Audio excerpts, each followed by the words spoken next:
For the team, you know, we've had a lot of injuries. We've had a lot of movement. When C's playing, it's a whole different team. And when she's back, you know, we got to catch our rhythm. For me, it finally felt good. It felt good. Like I said, my family's here. My sisters, my best friends. And so it just felt good to have my family here. Sophie Cunningham, folks, this might have been the best Sophie Cunningham game she's played so far for the Indiana Fever. But we were down in the third quarter. We were down 52-47 in the third quarter. And we came back and won. The Indiana Fever weren't just struggling, they were spiraling. 2 back-to-back losses to teams they were expected to beat easily had fans and analysts asking the same question: was this team quietly falling apart? Inside Gainbridge Fieldhouse, you could feel the tension. A once promising squad looked disconnected, disjointed, and distracted. Caitlin Clark had just returned from a nagging groin injury, but instead of stabilizing things, her presence seemed to create even more uncertainty. And then there was the noise. Rumors of heated arguments behind the scenes, frustrated players voicing complaints, and whispers that Coach Stephanie White and Clark didn't see eye to eye. This wasn't just about bad basketball. It was about identity, about leadership, about whether this team had what it takes to bounce back or if they'd crumble under the pressure.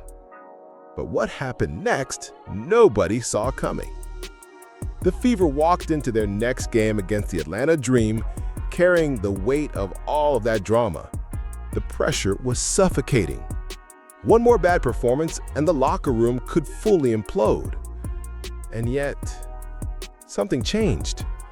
That game didn't just shift the narrative, it flipped the entire script. A locker room confrontation became a rallying point. A team in crisis became a team united. They didn't just win, they dominated. And when the dust settled, it was clear this wasn't the end of a promising team. It was the beginning of something that looked like a championship contender. Let's break down exactly how it all went down and how the Fever shocked everyone. Just a few weeks ago, the Indiana Fever were limping through one of the most concerning stretches of their season. 2 straight losses, first to the LA Sparks, then to the Golden State Valkyries, weren't just defeats, they were humiliations, blowouts, the kind of performances that shake a team's confidence to its core. Fans were frustrated, analysts were stunned, and inside the locker room, the mood was tense. Caitlin Clark had been sidelined with a groin injury, and the team had started to find an offensive rhythm without her. They slowed the pace, tightened rotations, and relied on methodical, system-based play. But once Clark returned, everything changed again, and not in the way they'd hoped. At the same time, forward Dantas had temporarily left to play for Brazil's national team. The rotation was a mess. Players were out of position, coaches were experimenting mid-game. Everything that had been working just a few games earlier was suddenly unraveling. You could see it in the body language, the confused defensive rotations, the hesitation in transition. And worst of all, the Fever were losing games they should have dominated.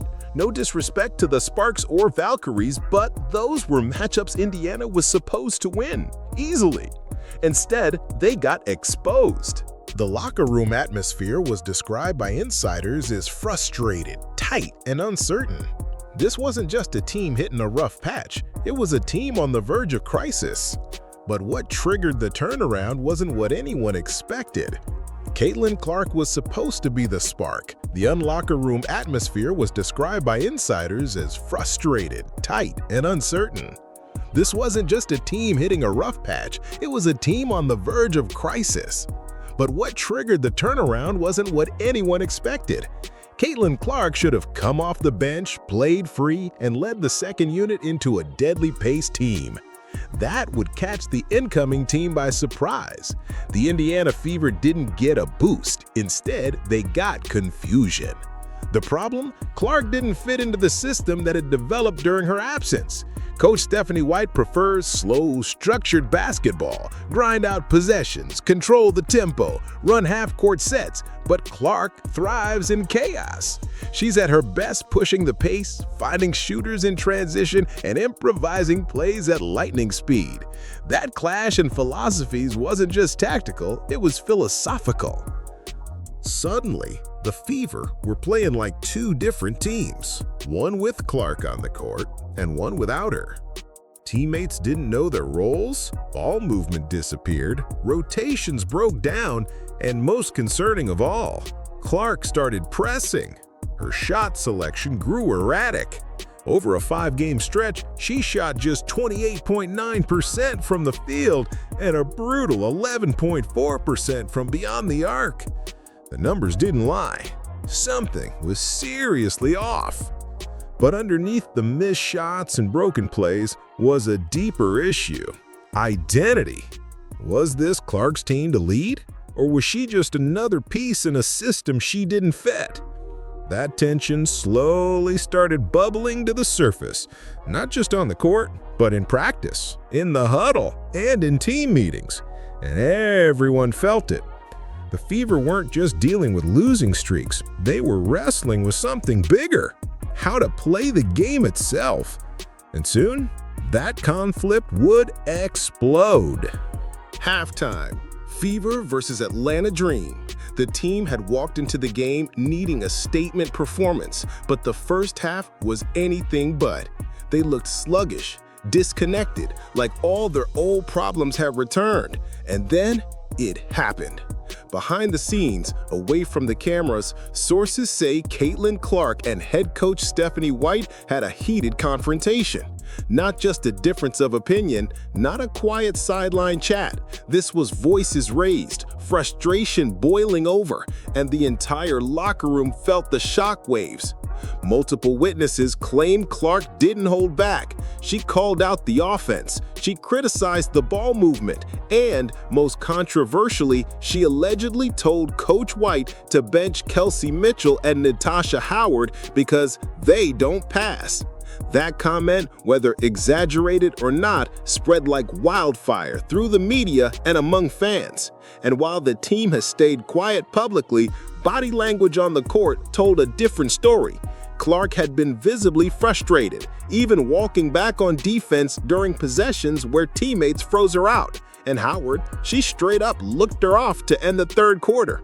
This wasn't just star player frustration. It was a full-on power moment. Clark wasn't just voicing concerns, she was taking control. Coach White stood at a crossroads: stick to her system or hand the keys to her young star.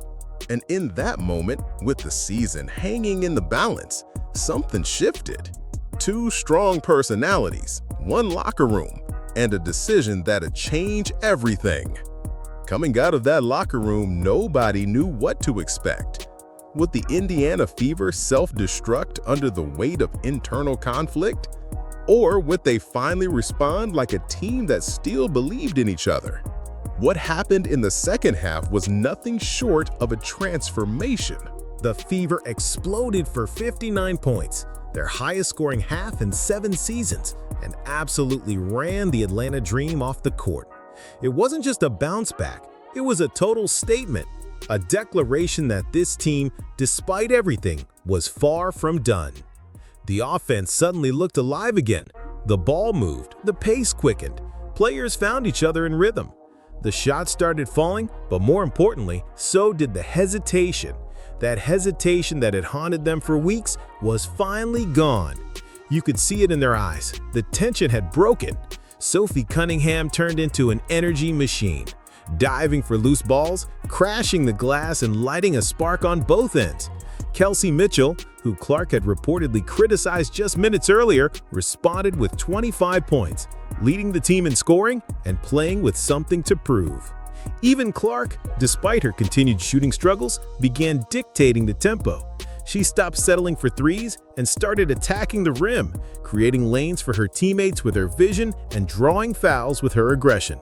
This wasn't a fluke or a lucky half. It was the beginning of a shift. a team relearning how to play together. But it wasn't just about basketball anymore.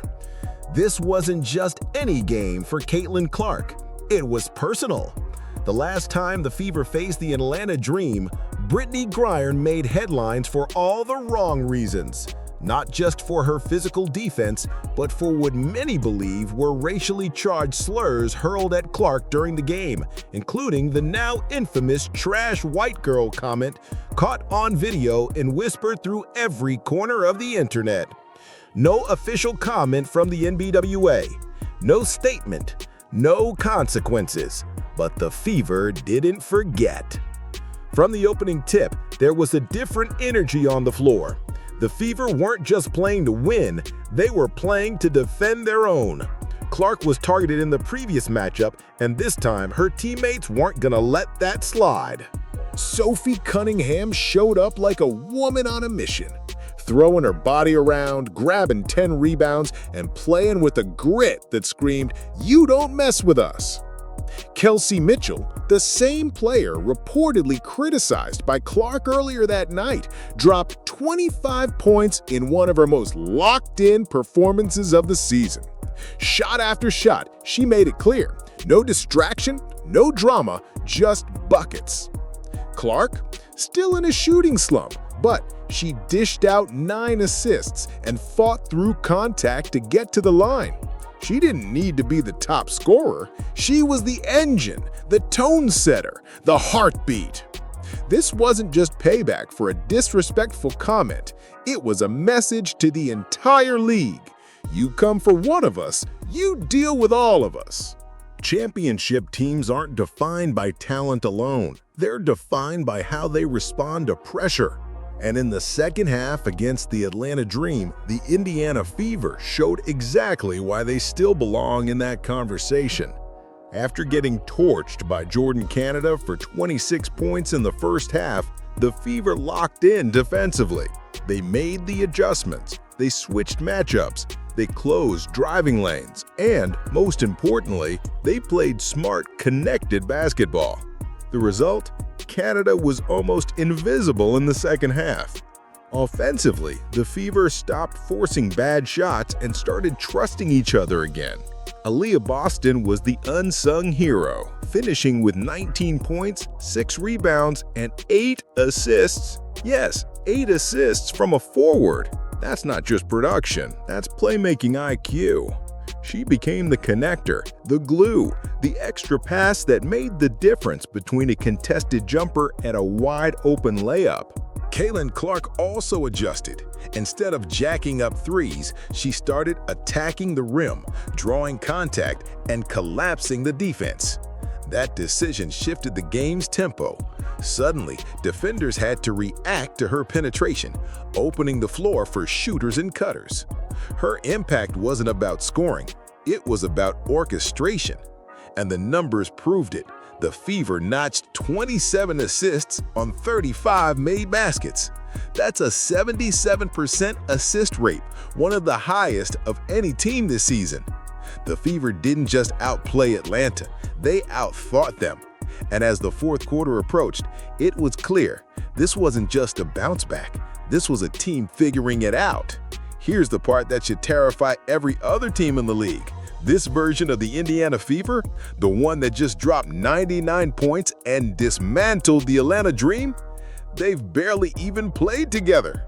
Seriously, this was only the second game all season where the full roster was healthy and available. That means no consistent practices, no established rhythm, no chemistry built over weeks of playing side by side. And yet, they looked like a championship team. The offense was flowing. The defense was organized. Roles were finally starting to make sense. And players who had previously looked lost or out of sync were now thriving in their lanes. That's not luck. That's potential. The kind that only gets more dangerous with time. When this team is healthy, when the egos are in check, and the strategy is unified, the ceiling is sky high. They've got elite scorers, high IQ playmakers, defensive dogs, and a superstar in Caitlin Clark who doesn't need 30 points to dominate a game. They posted a 77% assist rate in this game. That's not just ball movement, that's chemistry, that's trust, that's knowing where your teammate is before they even move. And they did it with less than a dozen full practices together as a complete unit. So here's the reality check. If this is what they look like now, imagine what happens when they get reps, when they build routine, when they develop momentum. The league has no idea what's coming. Every great team has a secret weapon. For the Indiana Fever, it isn't just talent, size, or even star power. It's unity, the kind that can't be coached or bought. It's built. Behind all the drama, behind the headlines and rumors of locker room tension, lies the truth that fans are starting to see. This team loves each other, and that's what changed everything. After the game, Sophie Cunningham said it best. "We love spending time together. We really do. And when we go out there and just have fun and feed off each other, it's easy." That's not just feel-good fluff. That energy translates directly to the court. You could see it in the way players celebrated each other's buckets, the way they picked each other up after hard fouls, the way the bench exploded after big plays. Even Kelsey Mitchell, who was reportedly called out by Clark, responded with one of her best games and embraced her teammates like nothing had ever happened.